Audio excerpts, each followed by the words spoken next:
Dr. David Gwyn, and I'm not exaggerating here, is a very eminent local historian on all sorts of things, with a particular interest in North Wales, of which he is a native. He's a train buff, I think it's fair to say. He's chair of the Bala Lake Railways, I think, aren't you, David? Yes. And he's a trustee of the Festiniog Railway Company. So he's deeply steeped in railway, folklore, history, development, all that. And he's given me this very brief summary, which I'll just read out. The slate and granite quarries of North Wales were close enough to the sea to make them profitable, but needed effective transport systems that carry their output to ports and harbours, as well as to ensure internal handling of materials and rocks. The ingenious system devised in this region became a model for secondary and industrial railway systems all over the world. And just before I ask Dave to speak, I hope you've all got your mobile phones turned off. If you haven't, could you turn them off now, please? And if we were to have an evacuation order, if that door is usable where you came in, you should go down there. If not, there's a fire exit through the toilets and onto a fire escape. And actually, I've been told, I didn't know this, there's another one behind the screen, which is a separate fire exit. So David, it's all yours. The floor is all yours. Thank you very much. Thank you. Well, when I first heard John speak to you this evening, I thought he said not the autumn programme, but the awesome programme. I thought, well, yeah, if it's that good, I've really got something to try and match up to, haven't I? So it was John's suggestion that I talk to you about railways in the area. Blame him if you think we're in for a sort of, a boy fest of train spottery. But I think there's more to the story than that. I'm starting, can you all hear me, by the way? Right, okay, good. I'm starting off with this rather splendid view of this rather splendid beast. Huey was built in Leeds in 1899 and worked all its, or his, or her working life in the Penmarnmawr granite quarries, and it's typical of the sort of sturdy, small shunting locomotive that worked in the granite quarries and the slate quarries of northwest Wales. So, in fact, more than that, it's a design that was specifically built by this locomotive firm, Hunslet and Leeds, for this sort of undertaking. Now, let me see if I'm trying to master the technology here. It's not my strong point. Oh no, well, to the extent that I can't even move the slides on. What am I doing wrong? What am I doing wrong? My field of expertise, Governor. Right. Not Sean this in? gentleman. Well, tell me what, I can probably... I can do that, can't I? Yes, you can. There we See go. if that goes. Oh, there we go. Right. Okay, it's working now. Right, okay, great, thank you. Well, those of you who are my age or older, which I think is about 95% of us, probably if you say railway, see something like this from when you would first have travelled by train. The 1960s, when I was old enough for the first time to be able to get some sort of sense of what a railway was, other than the Thomas the Tank Engine's book, looked something like this. The transition from steam traction, which had dominated the railways for a good 140 years, to new types of traction like diesel and electric. So you have a diesel locomotive there on the left. You have what is not even strictly speaking a train on the right, but a diesel multiple unit, which arrived in this part of the world in 1956. I say it's not a train because the whole thing is powered. So this is perhaps what we think of as a railway. And this is what we perhaps may think of as the sort of people who get very interested and worked up about this sort of technology.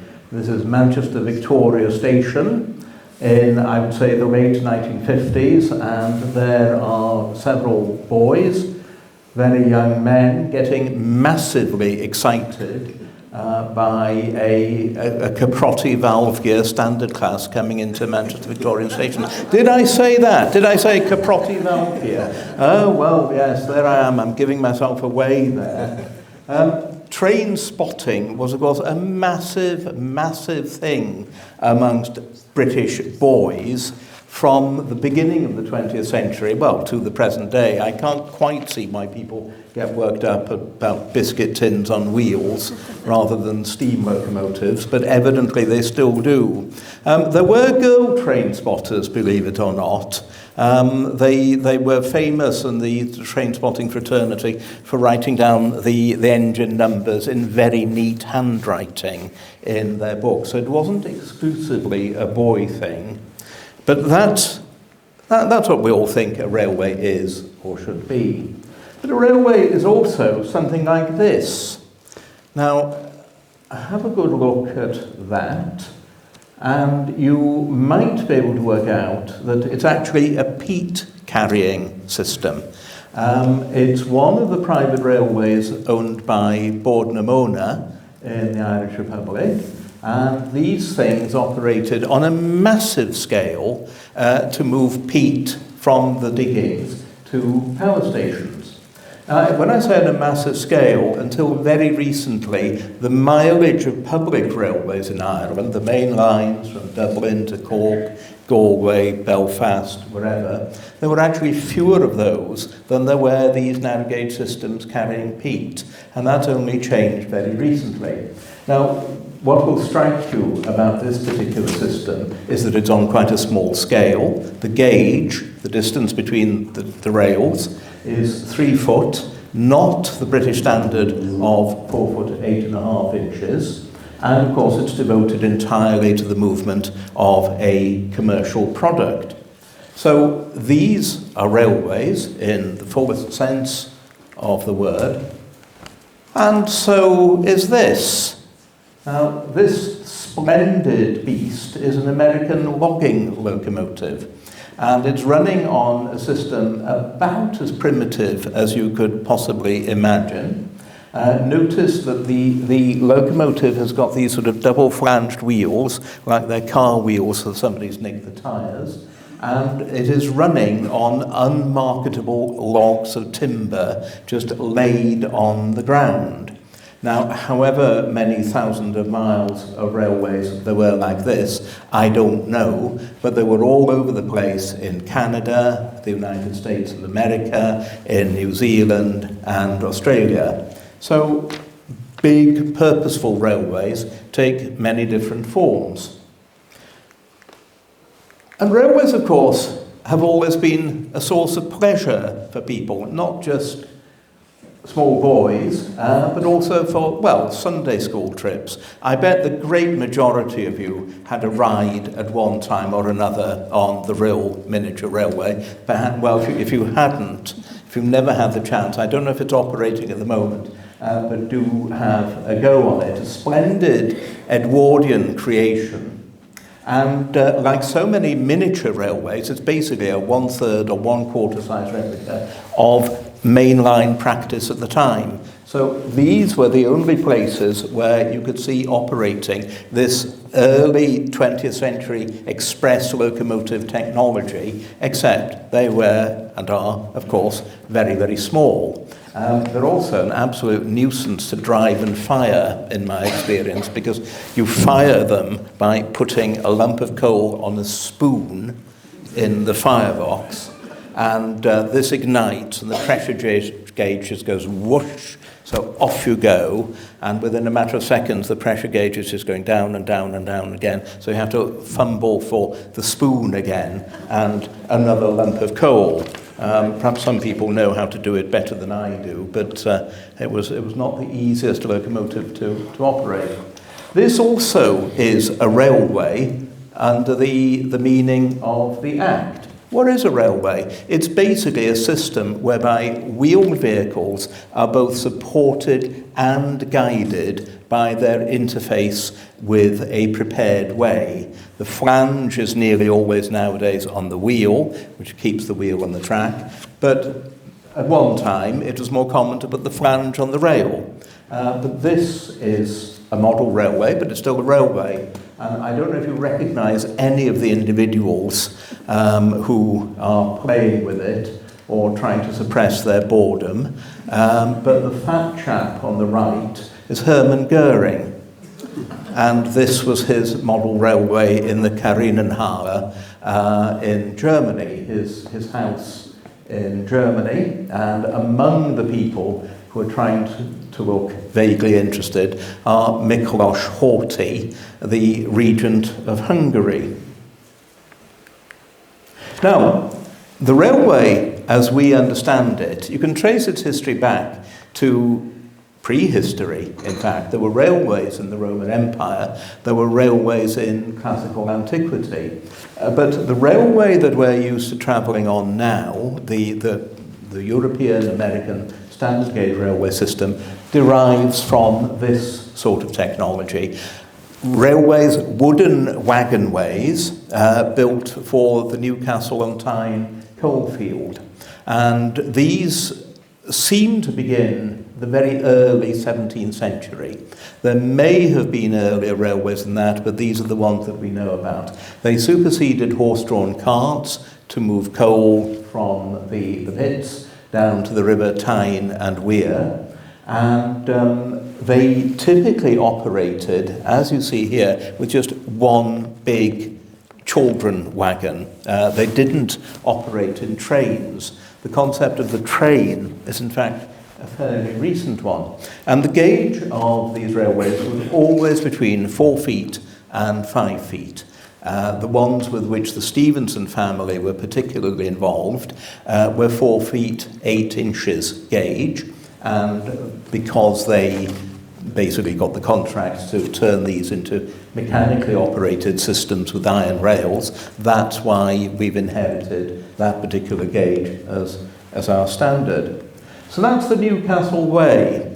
Now, the other place in which railways developed in the United Kingdom was along the banks of the River Severn, serving coal mines and ironworks and bringing their output down to the river. Now, because these often ran right from the coal face in the mine, along a level, and then down a gradient to the river, they were smaller. They were generally between 2-foot gauge and 3-foot gauge, so they could go in the tunnels, basically.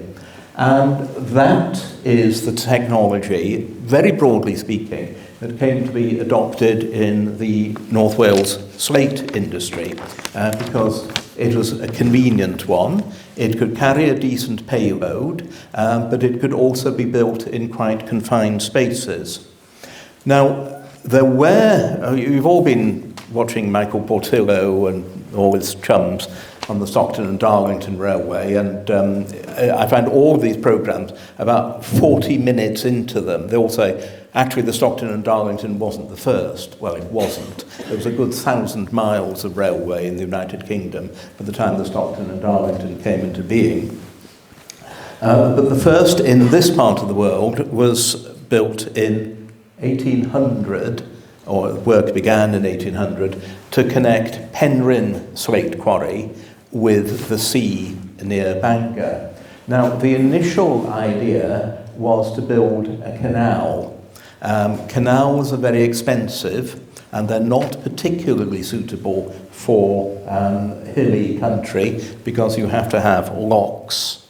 But this was the first idea they came up with. And this is not a very clear illustration, I'm afraid, but this was how they initially thought they could get over the problem of a lockage.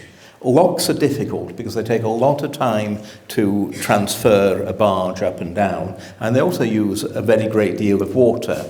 So they came up with the idea, instead of having a row of locks down the hillside from above Bethesda to Bangor, they would put in a railed system, and they would load the barge onto a railed truck at the top and drop it down, and the heavier loaded vehicle would pull up the empty ones. Now, they didn't do this, but they did adopt one element of it, which was that the whole thing was built It was completed in June 1801 as a railway, and this is what it looked like. Horse-drawn, 3 horses, 2 to begin with, then they found they needed 3, drawing 12 wagons. An interesting thought, these were the longest trains in the world when they were introduced. 12 of these little wagons. You'll recall that the Newcastle ways were nearly always just 1 wagon. Occasionally they coupled 2 together. Other railways at the time, maximum 6 wagons.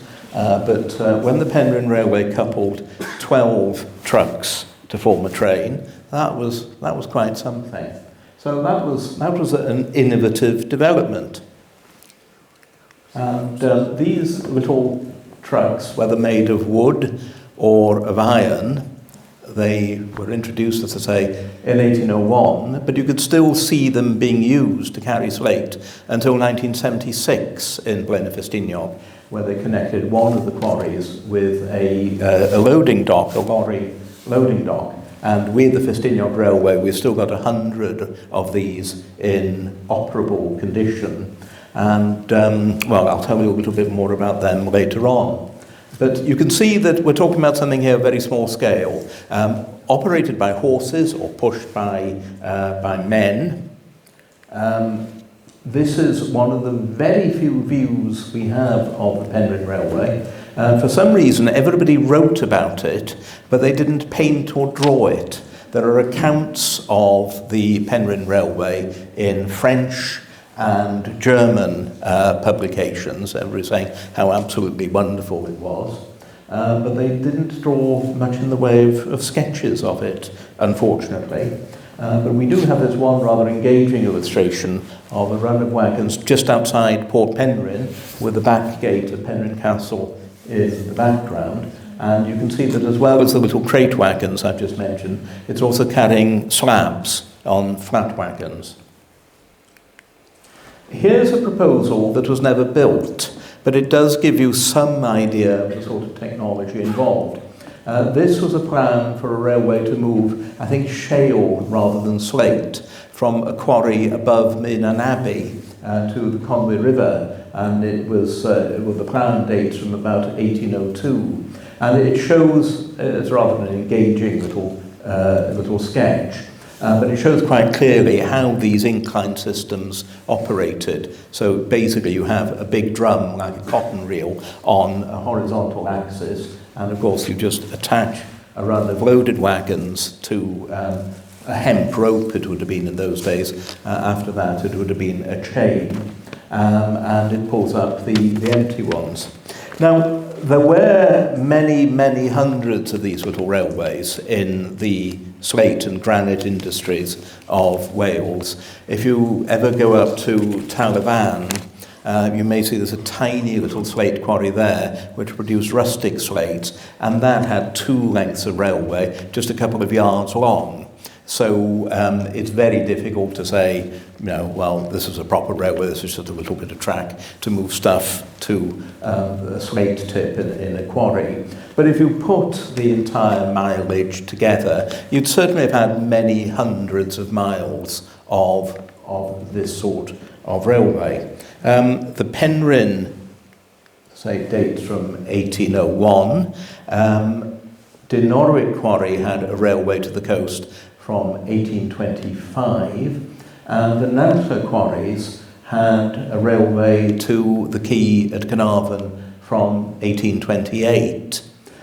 This Magic Lantern slide cropped up on eBay a number of years ago. It's the only photograph I know that shows the lower course of the Nantlle Railway at Carnarvon, and my bid to buy it 2 seconds before the deadline, I was pipped to the post by somebody who put in a bid at 1 second to the deadline. So if you find out who it is, let me know. And I'm afraid I just copied this off the eBay site, and if eBay want to prosecute me, well, bring it on, I say. The Dinorwic Quarries, although they built a railway of their own in 1825, it was quite a small thing.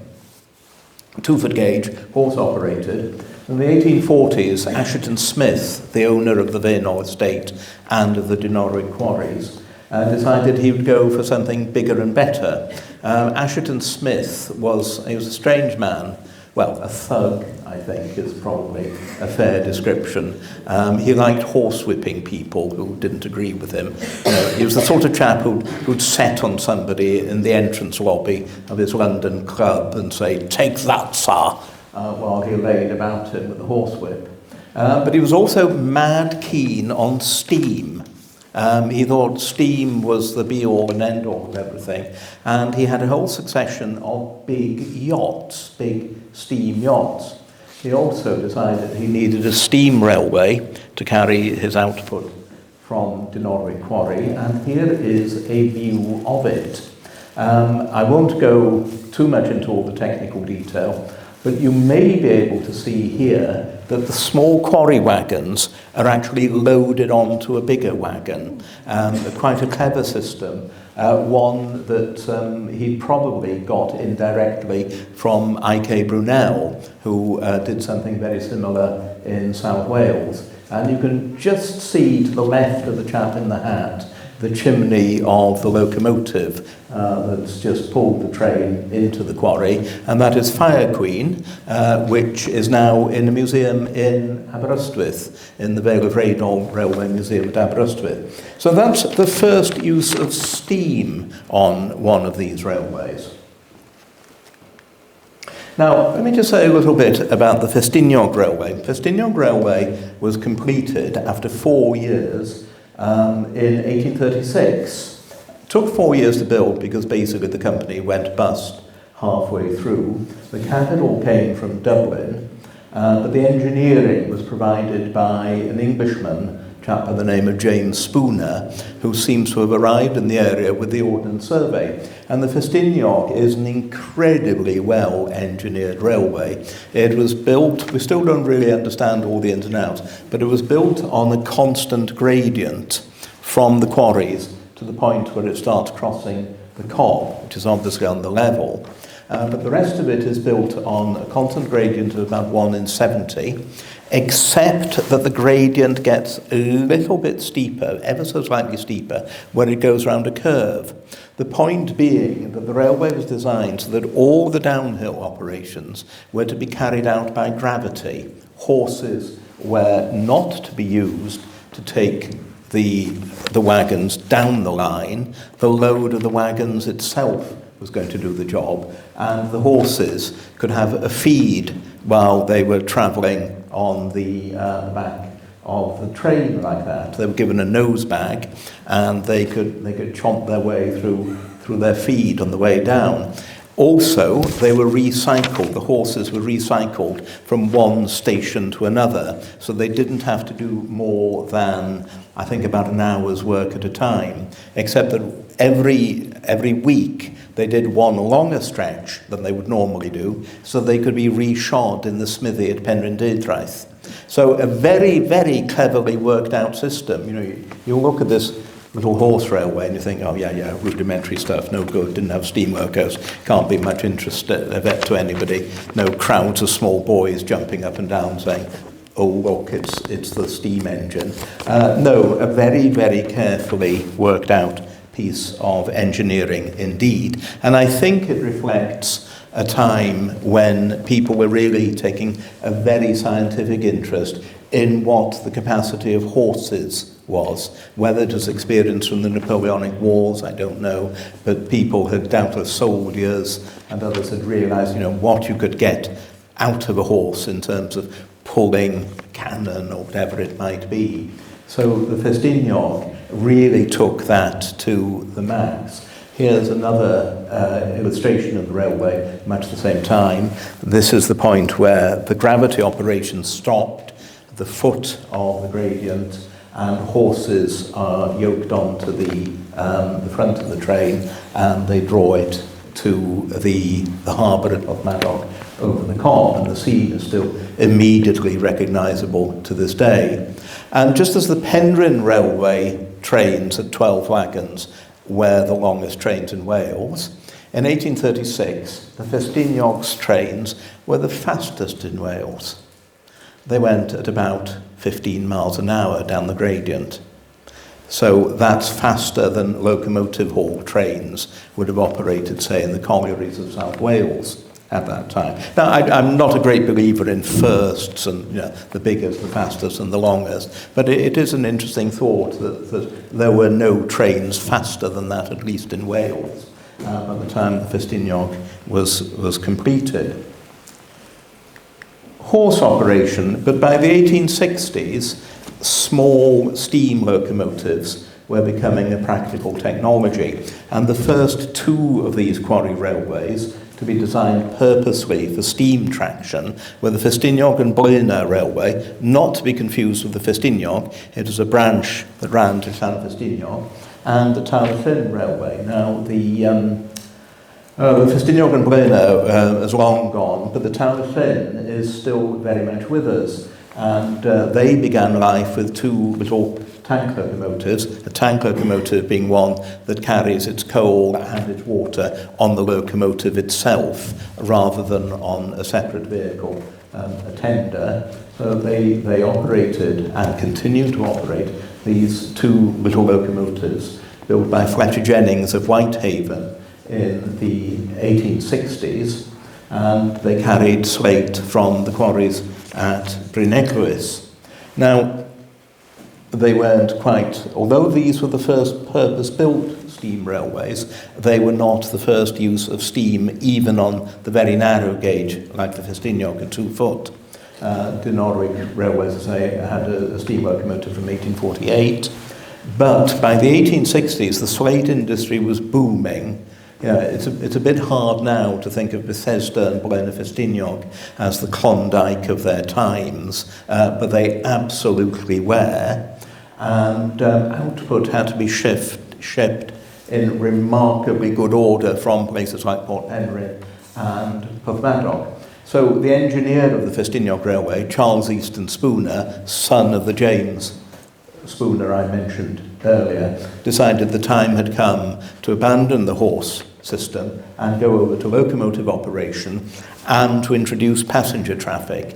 Now, I think what prompted him to do this was not entirely the fact that the railway was no longer going to be capable of carrying the volume of slate it was called upon to do so, but as much by the fear that Crewe or Paddington would muscle their way into the slate valleys, and that they would say, well, this is a booming industry, it needs a proper railway to get the slate out, not this useless little horse system. So Spooner decided to turn this mineral railway, this industrial railway, into a small, but still full size, it's not a miniature railway, version of something that operated out of Euston and Paddington. So he bought 4 locomotives from George England of Hatcham Ironworks in London, and he built passenger stations, and he introduced passenger carriages. So the idea was, when you turned up for the first passenger services in 1865, that you were going to see uniformed guards, you could go and sit in a waiting room, there would be loos, there would be clocks, there would be a proper timetable, it would be a proper railway in that sense. Now, the Spooners were not short of ego, and when traffic continued to expand into the 1860s, Charles Easton came up with an idea for a double locomotive. It's not quite 2 locomotives joined back to back, as you may think. Well, perhaps it is, I don't know. But the point is, it was double the power. It still depended on only 2 crew members, and it was also capable of going round quite sharp curves, because it doesn't have a fixed wheelbase. It's operating on bogies. In other words, they can swivel underneath the locomotive's frame, and so was very suitable for the very tight curves that you find on the Festiniog Railway. This was the first of them, and it was called Little Wonder. I don't know if you can see The name there is a little bit blurry, I'm afraid. But this is Little Wonder, which was built in 1869, posed at Blaenau. And Spooner just went absolutely overboard in the technical press, saying this was the wave of the future, this is how railways should be operated from now on. You can see, if you call to mind a modern railway locomotive, of course it does use this bogie system. It does have two separate power bogies. It may be powered by electricity or by diesel, but that principle, at any rate, was transferred from Spooner's steam locomotive design into modern railway design.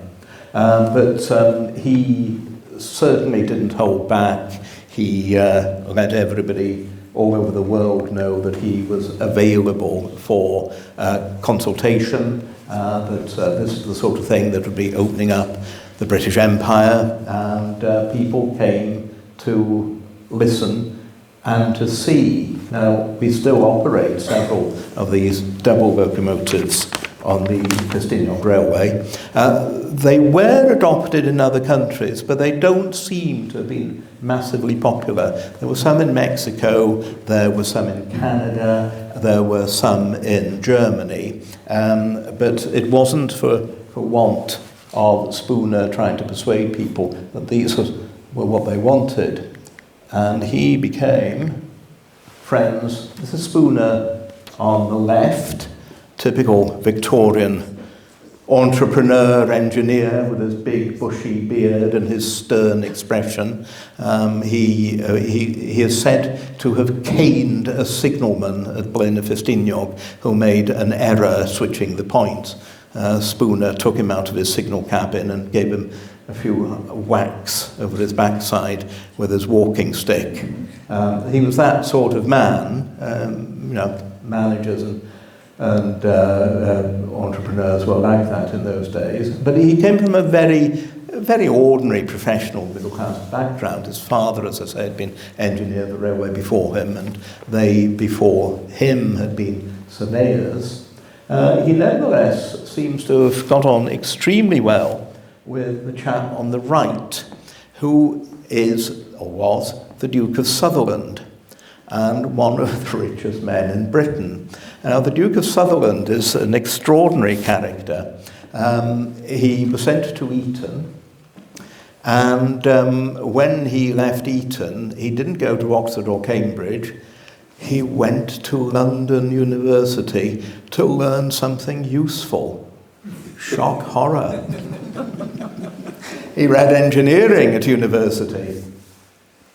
And he became a director of the London and North Western Railway, among other railways, and enjoyed nothing more than driving the locomotive himself, at which I think he was tolerably good. So he was a railway man, a railway buff, if you like, absolutely through and through. And the two of them seem to have got on quite well. Now, in 1870, they hatched a plot between them to invite the great and the good from all over the world, or at least of the railway world, to Porthmadog to see Little Wonder in operation. And these people from Germany, Prussia, Russia, Turkey, India, they were all put up at the Royal Sportsman Hotel in Porthmadog, except for the Duke of Sutherland, who stayed with Spooner in Spooner's own house. And they seem to have spent their time playing with Spooner's model railway in his back garden, which you can still see in Harbour Station in Porthmadog. Anyway, all of these people with an interest in developing their own countries, and quite literally from Russia, Prussia, the USA, Sweden, India, Turkey, all congregated at Porthmadog in February 1870, and they spent a week chugging up and down the Festiniog Railway and seeing how it operated. It was apparently a freezing cold week, but they went away impressed. For instance, there we go. The army of the United Kingdom, but also the armies of France, Germany, Austria-Hungary, and Russia, all invested in narrow gauge railways to support their troops. And you can see that this is a sort of mini Festiniog serving behind the Western Front, so serving British Army trenches, little petrol locomotive there. And you can see that the track, exactly like a model railway or a toy train, is already assembled in modular format. You know, these things were designed to be laid very quickly as the front advanced and pulled up as the other lot were victorious. There were about 5,000 miles of 2-foot gauge railway serving the various theatres of operation in the First World War. They were to be found at both sides on the Western Front. They were to be found on both sides on the German Eastern Front, and they were to be found in Salonika as well. And when the war came to an end, all of these little locomotives in the track were sold off. Nobody really wanted them by then, because the era of the motor lorry was dawning. You know, a lot of them made use of early internal combustion engines, quite a number of steam engines as well. One that is still very much operating is the Darjeeling Himalayan Railway in India, which goes from the plains of Bengal literally to within sight of Everest. Now, this is very much on my bucket list. The Darjeeling, because it had to cope with such mountainous territory, is designed to go up very, very steep gradients, but without a rack and pinion or anything of the sort. And the way it does this is by loops turning in over itself, crossing its own route there. So you see the train here going up towards, well, the direction of Everest, crossing the length of track it's just gone along. Now, we built a similar thing on the Festiniog to regain the route into Berliner Festiniog in the 60s and 70s. So an interesting example, if you like, of the child becoming the parent, or do I mean the parent becoming the child? I'm not altogether sure. But the Darjeeling, the original work, the original planning was done in Porthmadog. So if you ever go on the Darjeeling Himalayan Railway, you're seeing a little slice of Wales in Bengal. One part of the world where the railway took a little while to take root was Iran. The French engineer Decaville was very impressed with the Festiniog, devised a system of easily assembled, easily laid 2-foot gauge railways, which was the one that the French army adopted, to the extent that these railways are actually known in quite a number of languages as Decavilles, 2-foot gauge, locomotive operated. And this one was the first railway in Iran. Unfortunately, the train ran over a mullah in its first few weeks of operation, so that didn't go down at all well. Now, those are railways that connect the quarries with the coast. What about the railways actually inside quarries as well? Well, they're every bit as interesting to my mind. Oops, sorry. There we go. Yeah, no, that's a photograph taken in the 1960s, but it shows a scene that wouldn't really have been much different 160 years before. That's at Aberllefenni Quarry in the Dilas Valley, and you can see that these systems are very simple, very rudimentary, but nevertheless very effective. These little railways were, if you like, the forklift truck and the conveyor belt of the 19th century, but rather more engaging. So a big quarry like Penryn Quarry would have 60 miles of track. Norwich had almost as much. The Oakley mine at Berliner Festiniog had, I think, 40 or 50 miles of track, and Penmarnmawr would have had something not far behind. Horse traction, very common, but so were other ways of getting things around. Inclined planes, now I mentioned earlier the use of counterbalance inclines, But that only worked, of course, when the load was going downhill. What happened when you wanted to raise a load? Well, you could do all sorts of ingenious things, like, for instance, this incline, which is in the quarry at Penmarnmawr, which is operated by a big water wheel. So the water wheel operates a drum, and that would have been at the top of the incline, and so that's used to haul rubble, waste rock, from the pit to where it can be tipped. That's always in a slate quarry, the most urgent and pressing requirement, getting rid of the rubble, because that's 90% of what you produce. So you've got to get it out of the way quickly and not let it clog up the stuff that you can actually sell. You need to take to the mill to be sawn and then sold. So various different methods of actually ensuring that these things moved, but the ones, of course, which everybody remembers are these little steam locomotives. And although there were many variations and many different builders, this photograph shows two typical designs at Penmarnmawr slate quarry in the Nantlle Valley. In the background, by the way, you can see the blonde-in aerial ropeways, but in the foreground you've got two slightly smaller versions of Huey, Penmarnmawr. They're almost a modular design. These were the 2-foot gauge. Penmarnmawr used 3-foot gauge. So all you did was, if you wanted to sell an engine to Penmarnmawr, you put the wheels outside the frames, and if you wanted to sell it to a quarry in Nantlle, you put the wheels inside the frames. It was as simple as that. On the left-hand end of this rake of locos, you have a vertical boiler engine built by the Carnarvon firm of De Winton.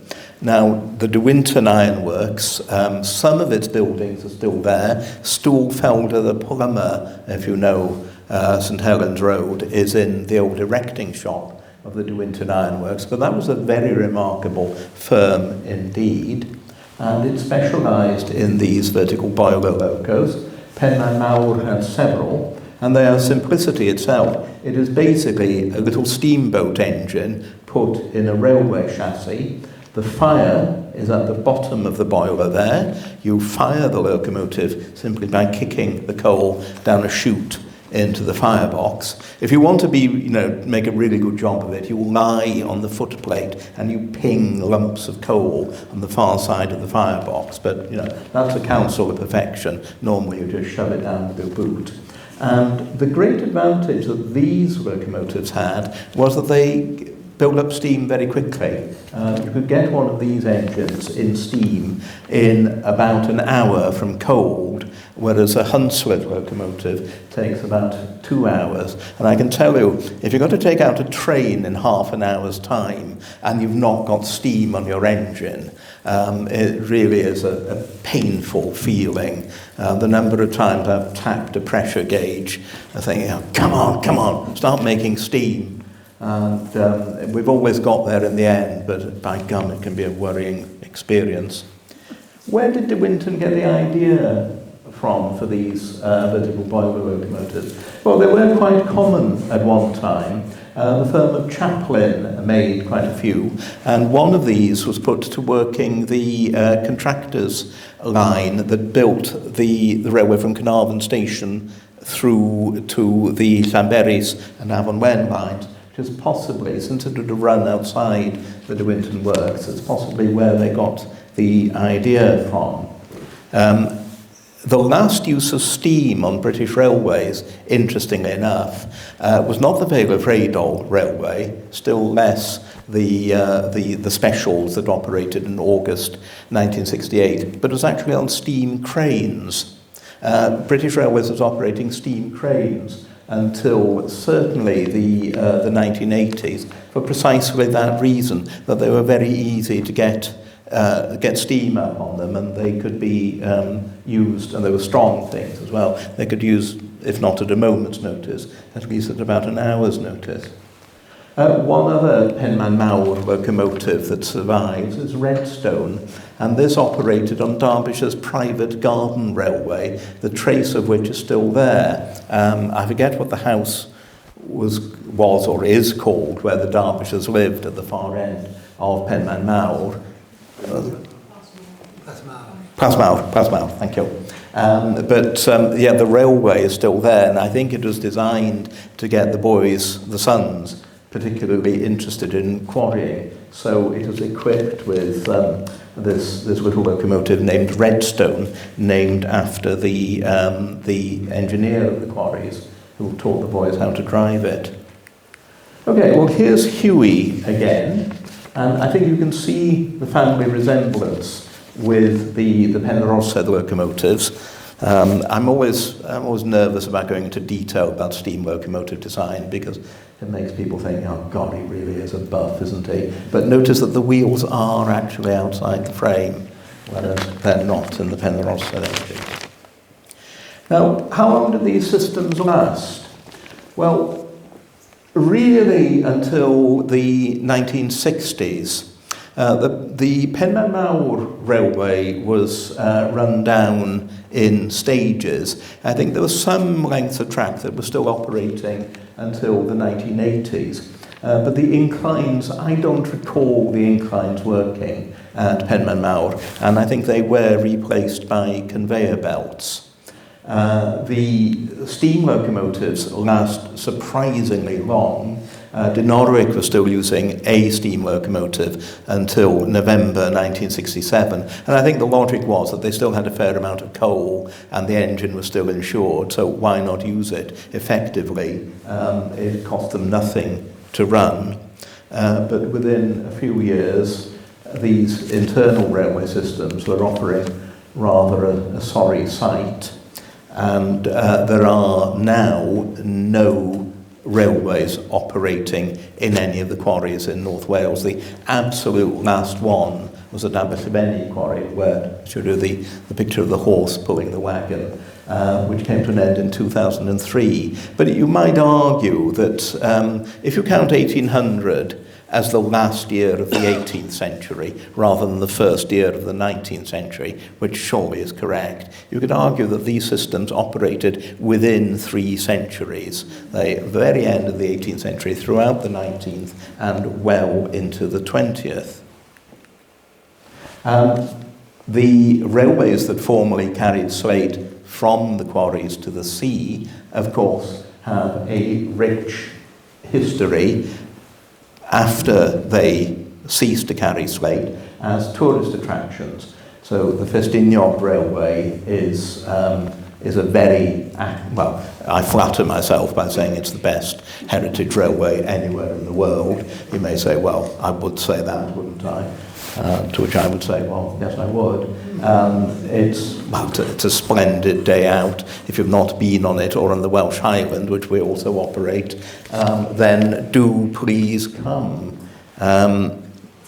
What's also curious is that the Taliesin Railway is one of the railways commemorated in the Thomas the Tank Engine books, which I think have done more than anything else to keep understanding of the steam railway system alive and well.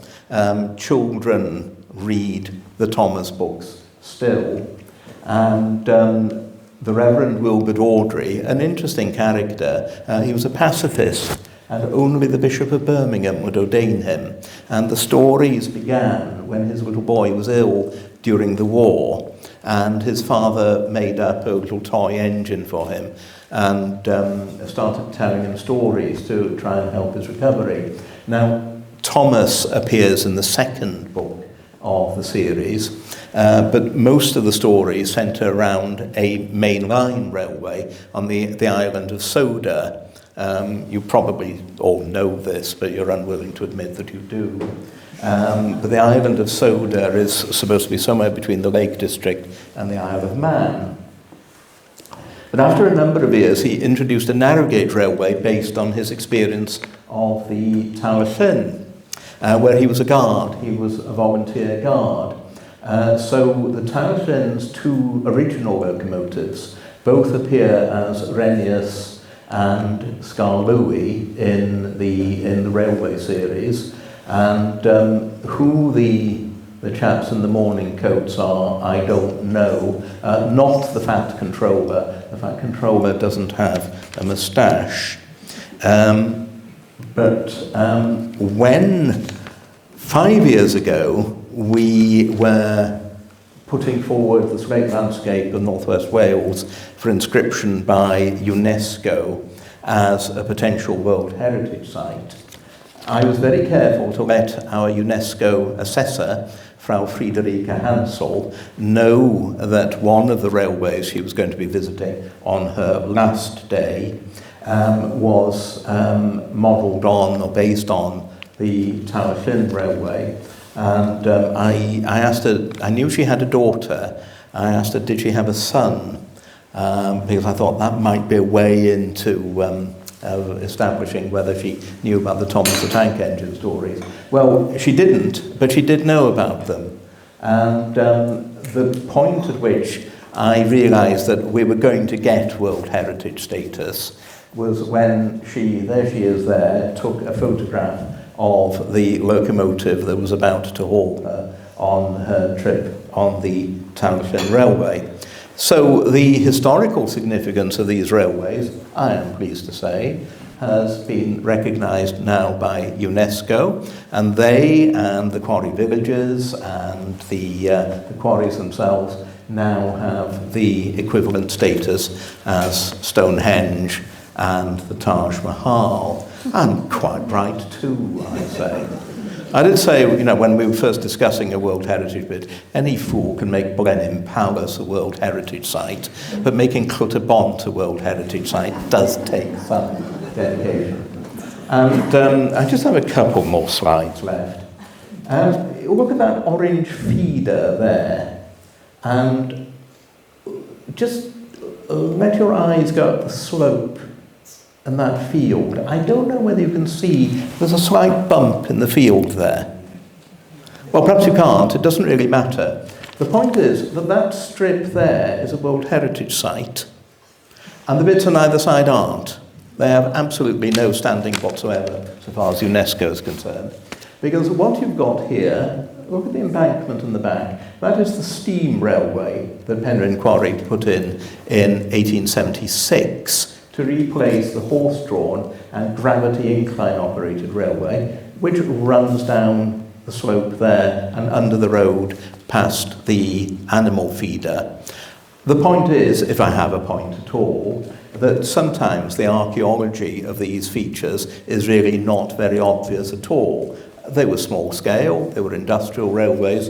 It wasn't as if the Flying Scotsman was going to go tearing along that. But they are nevertheless of immense historic interest and significance. They always have been to me, and thankfully, I think myself and my colleagues seem to have persuaded UNESCO that we were right to say so. This is what I grew up with, the Penrhyn Quarry Railway. It closed down when I was 5 years old. A friend of mine who lived in Tregarth, who later had a distinguished career in the museums profession, said that when his father was teaching him how to pray as a little boy, he said, you're not supposed to ask for things for yourself, but just at the end, put in something that you would like. And so he said dutifully from then on, a year or two older than me, he said, and please God, keep the Penrhyn Quarry Railway operating. Well, I'm afraid the Almighty was not obliging, but what the Almighty did do was make sure that the Festiniog Railways was able to acquire some of the Penrhyn Railways assets, including its two mainline steam locomotives, Linda and Blanche, and they both of them now regularly haul trains on the Festiniog Railway, along with the Festiniog Railway's own original locomotives. And to those who say that steam trains and quarry railways and all the rest of it are a thing for boys, I'd like to end with a picture of my good friend here, Dave High, and his daughter Emily. Dave is a driver on the Festiniog Railway, and Emily is she calls herself a fireman. I've been trying to revive the old Festiniog word stoker, but she is training to be a driver. So these systems, in different form, and for tourism rather than granite or slate, are alive and well and continue to operate. Diolch am wrando. Thank you for listening.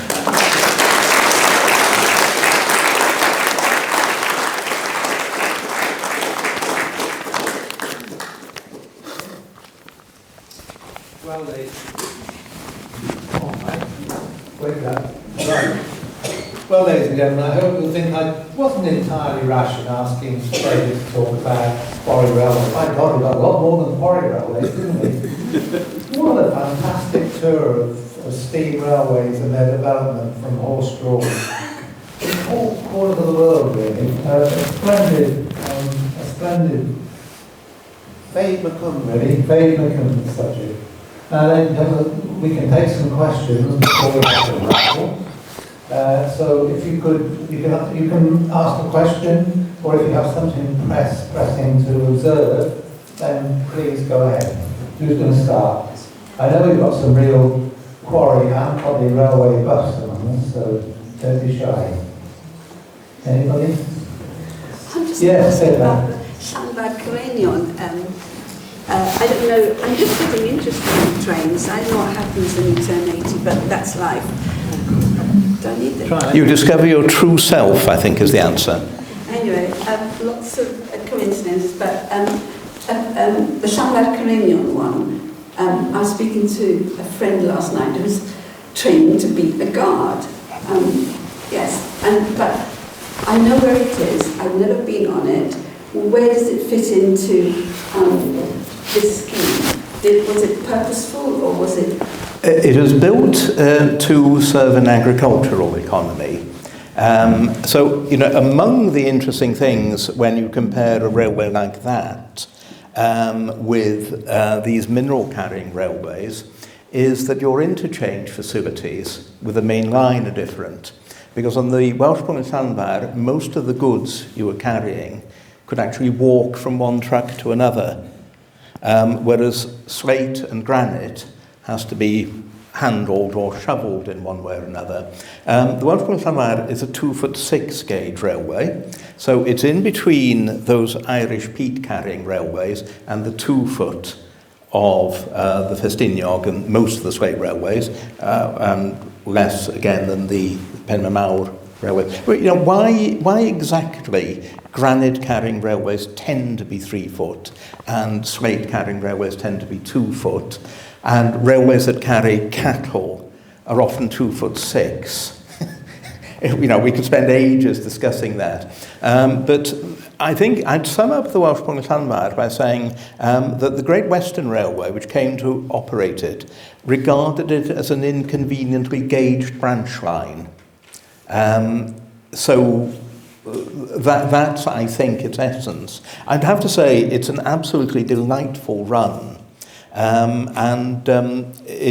It goes from, you know, what's really sort of quite Welsh architecture in the Llanfair Cerenion end to very much Borders architecture at the Welshpool end. It's all sort of half timbered there. I remember driving along past it once, and this very antique bus was groaning along the road, and the Welshpool train was chugging through the countryside, and there was a tractor in the field, and you've never seen something that looked more like Toy Town in your life.